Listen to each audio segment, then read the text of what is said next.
Communist ചരിത്രകാരന്മാരാണ് Ayodhya Babri Masjid തർക്കം വിവാദമാക്കിയതെന്ന് പുരാവസ്തു വകുപ്പ് ഉദ്യോഗസ്ഥൻ കെ മുഹമ്മദ്. രാമജന്മഭൂമി വിഷയം സമാധാനപരമായി സമവായത്തോടെ പരിഹരിക്കാമായിരുന്നത് വഷളാക്കിയത് ഇടത് ചരിത്രകാരന്മാരുടെ ഇടപെടലായിരുന്നു. ഭാരത ചരിത്രത്തിലെ ഏറ്റവും വലിയ മുഹൂർത്തമാണ് അയോധ്യ പ്രാണപ്രതിഷ്ഠയെന്നും അദ്ദേഹം ജനം ടിവിയോട് പറഞ്ഞു. തർക്കഭൂമിയിൽ ആദ്യവട്ടം നടന്ന ഖനനത്തിൽ പങ്കെടുത്ത പുരാവസ്തു വകുപ്പ് ഉദ്യോഗസ്ഥനാണ് കെ മുഹമ്മദ്. വളരെയധികം സന്തോഷമുള്ള നിമിഷങ്ങളാണ്, ദിവസങ്ങളാണ്.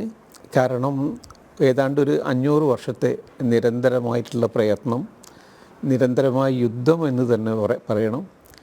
അതിൻ്റെ അവസാനമായ വളരെ ജയിച്ചുകൊണ്ടുള്ള കാര്യങ്ങൾ മുഴുവനും നേടിയെടുക്കാൻ കഴിഞ്ഞു എന്നുള്ള തൃപ്തിയുണ്ട്. ആ തൃപ്തിയോടു കൂടിയാണ് 22 ജനുവരിക്ക് പ്രാണപ്രതിഷ്ഠ നടത്താൻ പോകുന്നത്.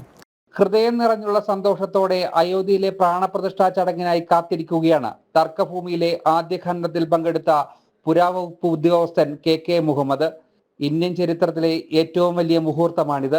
എല്ലാവരും ഇത് ആഘോഷമാക്കണമെന്നും അദ്ദേഹം പറയുന്നു. ഏറ്റവും വലിയ മുഹൂർത്തങ്ങളിൽ ഒന്നായിട്ടാണ് ഞാൻ ഇതിനെ കണക്കാക്കുന്നത്. കാരണം എത്രയോ ജനങ്ങൾ വേദനിച്ചിട്ടുണ്ട്, കരഞ്ഞിട്ടുണ്ട്.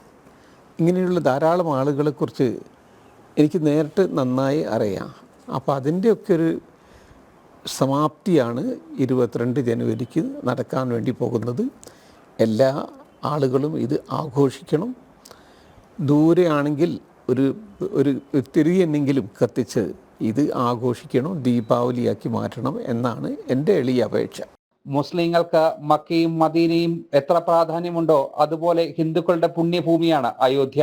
ഇത് ഒരു മുസ്ലിമിന് മക്കയും മദീനയും എത്ര പ്രാധാന്യമുള്ളതാണോ അത്ര ഒരു സാധാരണ ഹിന്ദുവിന് പ്രാധാന്യമുള്ള സ്ഥലമാണിത്.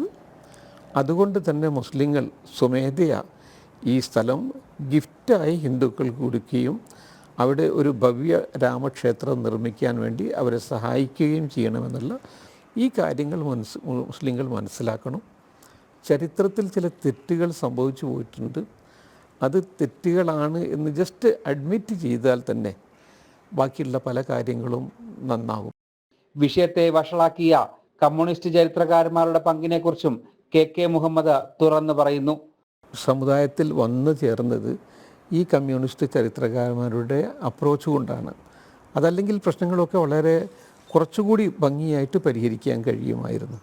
പക്ഷേ അതിനുള്ളൊരവസരം നൽകാത്തതിനുള്ള പിന്നിലുള്ള പ്രധാനപ്പെട്ട കാരണം ഇവരാണ്, ഈ കമ്മ്യൂണിസ്റ്റ് ചരിത്രകാരന്മാരാണ്. ചരിത്രപരമായും ആർക്കിയോളജിക്കൽ വിഷയങ്ങളെക്കുറിച്ച് അറിയാത്ത ആളുകളാണ് ഒന്ന്.